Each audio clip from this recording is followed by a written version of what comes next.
right now, standing on this stage, by speaking these words, I'm changing your brain. And I know, it sounds like a superpower.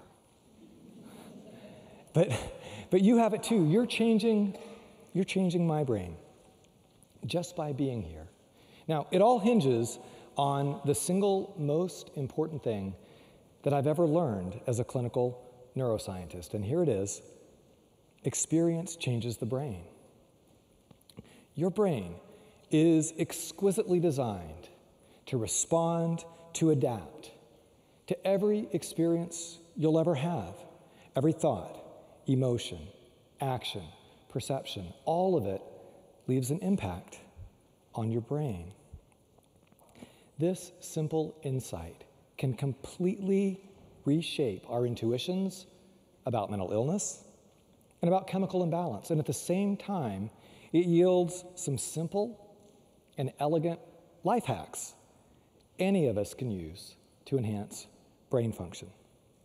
So let's see how this works. Today, we're all gathered to bask in the warm glow of TED. Unfortunately, our bodies, your bodies, will spend most of this time just sitting.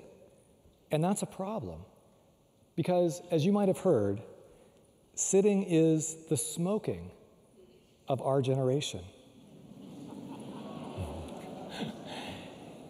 Physical inactivity, it doesn't just take a toll on our hearts, our lungs, and yes, our fat cells.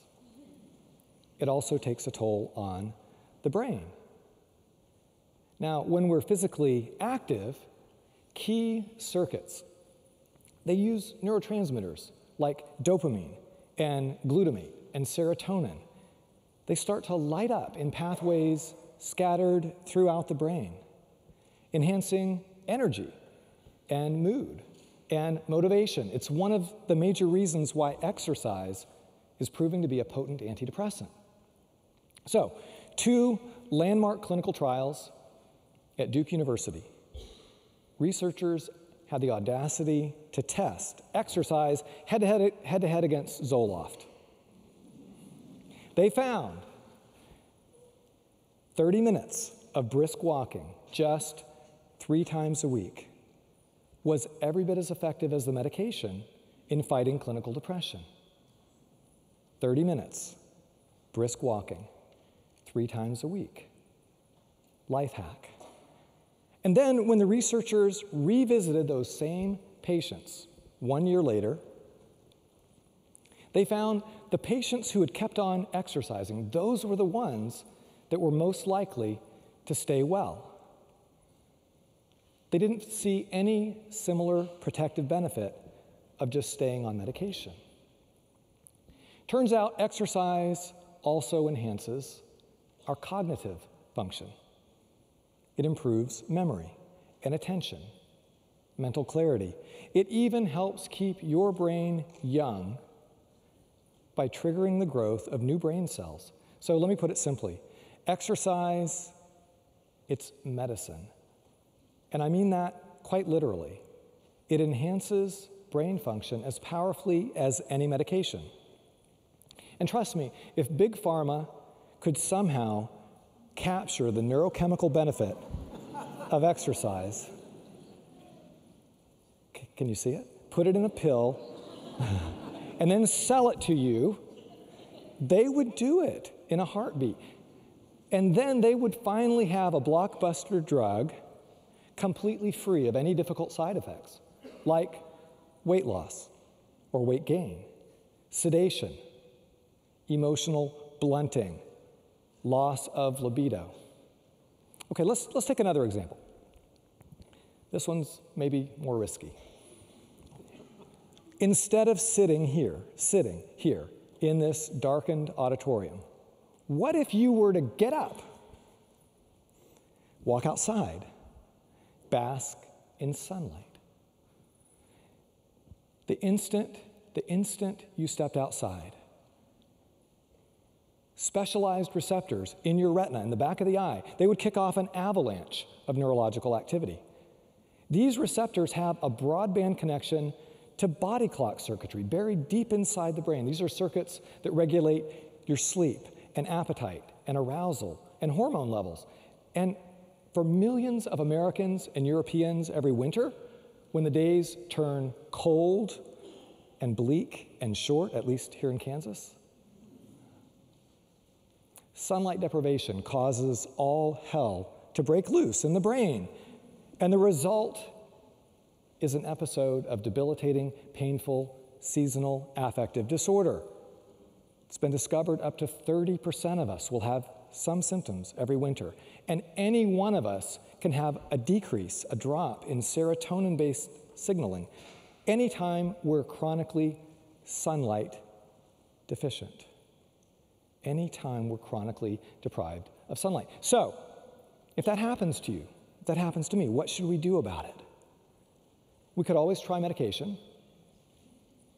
After all, 1 out of every 5 Americans, right now, 1 in 5 Americans takes a psychiatric drug every single day. There's been a 300% increase in antidepressant use just in the last 20 years.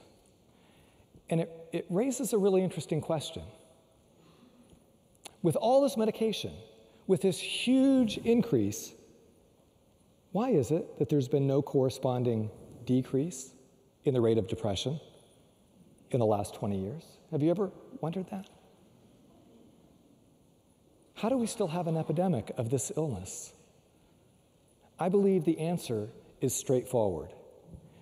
You and I were never designed for a sedentary, indoor, sleep-deprived, socially isolated, fast food-laden, frenetic pace of modern American life. Experience changes the brain, and our epidemic of depression, it's driven by an even greater epidemic of unhealthy experience. For the past 7 years, my clinical research group has been working to help depressed patients change the way they live, to get the exercise they need, to get the sunlight they need. And when that's not available, we do have a life hack, and you can see it. It's a therapeutic light box that simulates the effects of sunlight on the brain. Its effects, its benefits typically kick in within 5 to 7 days. Where medication, do you know how long? It often takes about 3 to 4 weeks before it starts to work. Now, what we eat also matters to the brain. Sugar, turns out sugar lights up the brain's reward circuitry about as effectively as cocaine. And it's just about as addictive. Unfortunately, it also triggers the release of powerful inflammatory hormones, and these disrupt normal chemical signaling throughout the brain. And it's a huge problem because the average American now consumes 22 teaspoons worth of added sugar every single day. Most of us would do well to cut back and to cut way back. And then finally, what we think about also matters to the brain. Have you heard of rumination?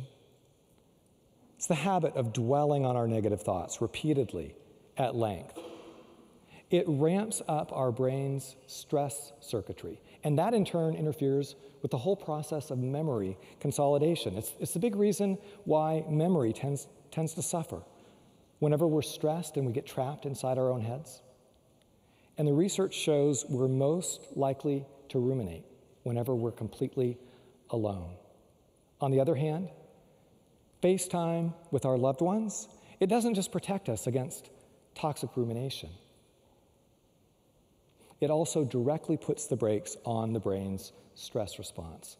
And the benefits can range from lower anxiety to better quality sleep to, yes, better memory. Now, whenever we hear the term chemical imbalance, most of us, I think, reflexively assume medication must be the answer. And yet, the relevant neuroscience leads us to a somewhat different conclusion. There are many different ways of changing neurochemistry. Most of them have nothing to do with medication. It's why I believe in the long run, the most effective way of balancing neurochemistry is to balance our lives. Remember, experience changes the brain. Thank you.